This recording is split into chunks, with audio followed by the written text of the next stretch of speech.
सनी देओल और अक्षय खन्ना दोनों एक कोर्टरूम ड्रामा में आमने सामने हो तो ऑनेस्टली एक्सपेक्टेशंस हाई होना तो बनता है। ऊपर से सनी देओल इतने सालों बाद फिर से लॉयर बने हैं तो जाहिर सी बात है कि लोगों को दामिनी याद आएगी, तारीख पर तारीख वाला सीन याद आएगा और लगेगा कि कोर्टरूम में कुछ बहुत एक्सप्लोसिव होने वाला है। लेकिन क्या इक्का सच में उतनी पावरफुल फिल्म है, या फिर फिल्म में एक्टर्स तो बहुत स्ट्रॉन्ग है लेकिन कहानी उनका पूरा फायदा नहीं उठा पाती। चलिए बात करते हैं। नमस्ते दोस्तों, welcome back to Tina Bhatnagar review. और इस रिव्यू में कोई मेजर स्पॉइलर नहीं होगा, तो अगर आपने अभी तक फिल्म नहीं देखी है तब भी आप आराम से ये रिव्यू देख सकते हैं। सबसे पहले थोड़ी सी कहानी समझ लेते हैं। सनी देओल फिल्म में अर्जुन मेहरा नाम के एक बहुत बड़े और सक्सेसफुल लॉयर बने हैं। अक्षय खन्ना का कैरेक्टर है शौर्यमान गौर, जिस पर मर्डर का आरोप लगा है। अब प्रॉब्लम यह है कि अर्जुन और शौर्यमान के बीच पहले से एक हिस्ट्री है, दोनों के रिलेशंस अच्छे नहीं हैं। अर्जुन एक समय पर इसी आदमी के खिलाफ खड़ा हो चुका है, लेकिन अब सिचुएशन ऐसी बनती है कि उसे मजबूरी उसी आदमी का केस लड़ना पड़ता है। अब अर्जुन को सिर्फ कोर्ट में केस नहीं लड़ना, उसे अपने अंदर भी बहुत कुछ फाइट करना है, क्योंकि जिस इंसान को वो सही नहीं मानता उसी को बचाने की जिम्मेदारी उसके ऊपर डाल दी जाती है। और अगर वो ऐसा नहीं करता तो उसकी अपनी फैमिली और उसके अपने लोगों पर असर पड़ सकता है। तो बेसिक सेटअप काफी इंटरेस्टिंग है। एक लॉयर जो नॉर्मली जस्टिस और प्रिंसिपल्स की बात करता है, अब उसे ऐसे आदमी को बचाना है जिस पर उसे खुद भरोसा नहीं है। यहीं से फिल्म ये सवाल पूछती है कि एक लॉयर की ड्यूटी क्या है, सिर्फ अपने क्लाइंट को बचाना या फिर सच के साथ खड़ा होना। और जब आपकी फैमिली की सेफ्टी बीच में आ जाए तब प्रिंसिपल्स कितनी देर टिकते हैं। कॉन्सेप्ट डेफिनेटली अच्छा है, लेकिन फिल्म को देखने के बाद मेरी फीलिंग्स थोड़ी मिक्स्ड हैं। कुछ चीज़ें मुझे जेन्युइनली बहुत अच्छी लगी और कुछ जगह लगा कि इतने अच्छे एक्टर्स और इतने इंटरेस्टिंग कॉन्सेप्ट के साथ फिल्म और ज़्यादा पावरफुल बन सकती थी। तो सबसे पहले बात करते हैं सनी देओल की। देखिए, सनी देओल को कोर्टरूम में देखकर दामिनी याद आना बिल्कुल नेचुरल है। ये एक ऐसा आदमी है जो अंदर से परेशान है, कंफ्यूज्ड है और बहुत ज़्यादा प्रेशर में है। फिल्म की शुरुआत में सनी देओल को काफ़ी कंट्रोल रखा गया। वो हर सीन में चिल्ला नहीं रहे, हर बात पर हैवी डायलॉग नहीं मार रहे।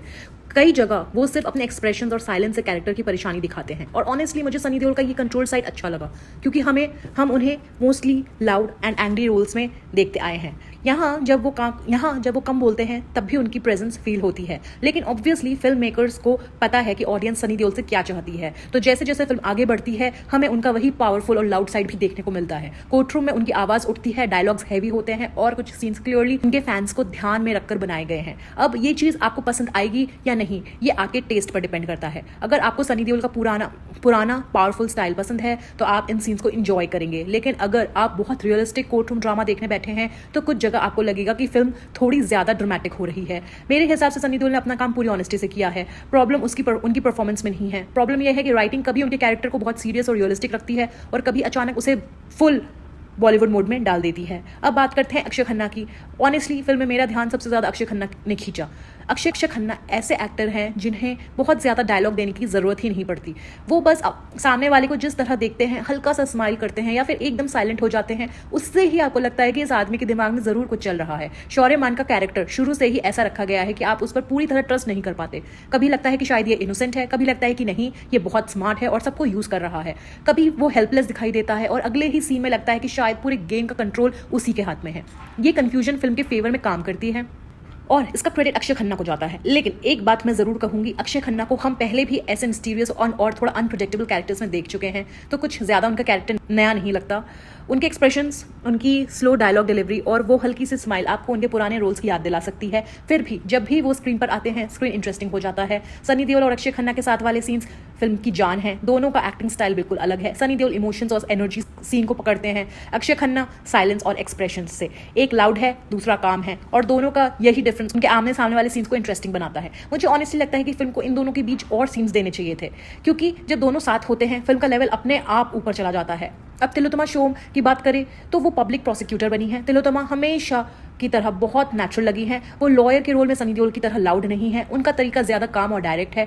ये बिना अननेसेसरी ड्रामा के अपनी बात रखती हैं। उनके कोर्टरूम सीन्स अच्छे हैं क्योंकि वो फिल्म में थोड़ा बैलेंस लेकर आती हैं। सनी देओल का कैरेक्टर इमोशनल प्रेशर में है, अक्षय खन्ना का कैरेक्टर मिस्टीरियस है और तिलोत्तमा का कैरेक्टर पूरे मामले को प्रैक्टिकल तरीके से देखता है। उनकी परफॉर्मेंस स्ट्रॉन्ग है, लेकिन मुझे लगता है कि उनका कैरेक्टर थोड़ा और पावरफुल बनाया जा सकता था, क्योंकि सनी देओल के सामने पब्लिक प्रोसिक्यूटर भी इक्वली स्ट्रॉन्ग होना चाहिए था। कुछ सीन्स में बहुत अच्छी लगती है, लेकिन स्क्रीन प्ले उन्हें हर जगह उतना स्पेस नहीं देता। दिया मिर्जा फिल्म में सनी देओल की वाइफ बनी है, उनका कैरेक्टर फैमिली और इमोशनल साइड को दिखाता है। दिया मिर्जा ने रोल डिसेंट तरीके से किया है, वो ये काफ़ी कंट्रोल रहती हैं और ओवर एक्टिंग नहीं करती। लेकिन यहाँ भी वही प्रॉब्लम है कि कैरेक्टर को ज़्यादा डेप्थ नहीं दी गई। फैमिली पर इतना बड़ा प्रेशर है, वाइफ और बच्चों की लाइफ पर इतना असर पड़ रहा है, तो मुझे लगा कि दिया मिर्जा के कैरेक्टर का पॉइंट ऑफ व्यू और ज़्यादा दिखाया जा सकता था।